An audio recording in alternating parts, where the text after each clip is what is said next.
I'm so totally blown away each time I go to some forum or some event and I'm watching the experts talk, and they look over my shoulder once I start talking, and someone said it's because you actually know what you're talking about, and it's something that they're realizing they didn't get nailed down 7 years ago.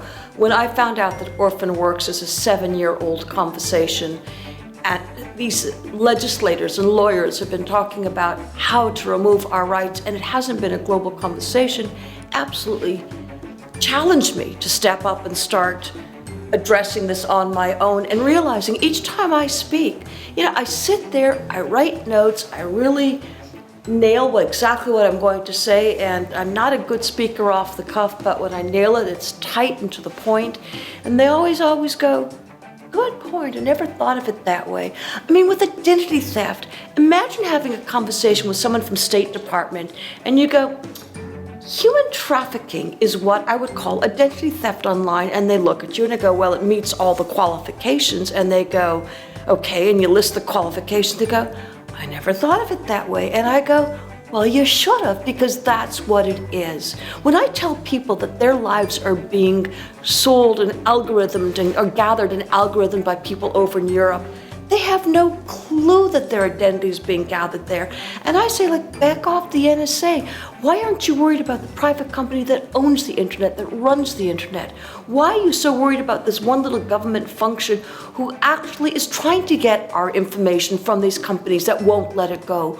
We don't know how much of us has been held by these companies. They don't tell us who their partners and affiliates are.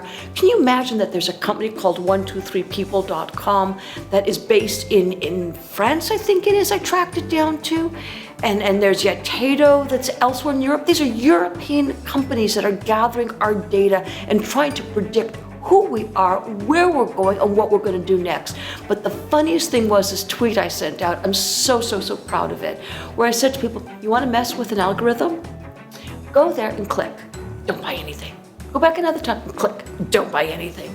And then you go back a third time. Each time you go back, you're going to notice that room in France that you've been looking at, the price has dropped each time. It's almost like you're bidding against yourself down. They want to see how low you can go, or limbo you down to where they're going to figure out who you are. They are never going to grasp that. They're never going to be able to disrupt human behavior, human nature. They can disrupt, which is what technology is doing, human behavior, but not human nature.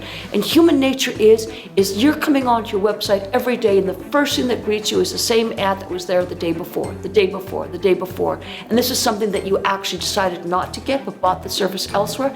They don't realize you're never going to go to that store again. That's human nature. And that's what I'm counting on, that we're all getting to the point now where we're just so tired of being bought and sold and having been misled.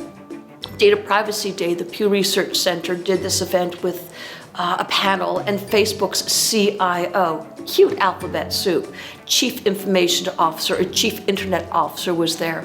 And every time Guy 4 said something, she went, yeah, and repeated it. Every time Guy 1 said something, she said, yeah, and repeated it.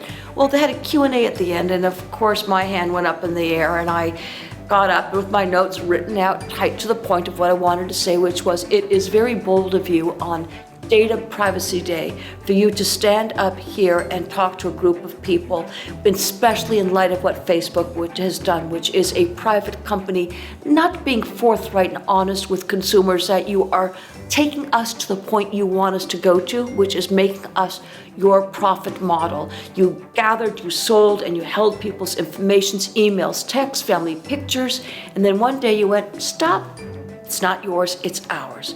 The woman said nothing. There were 3 Facebook questions. She answered everybody's, but not mine.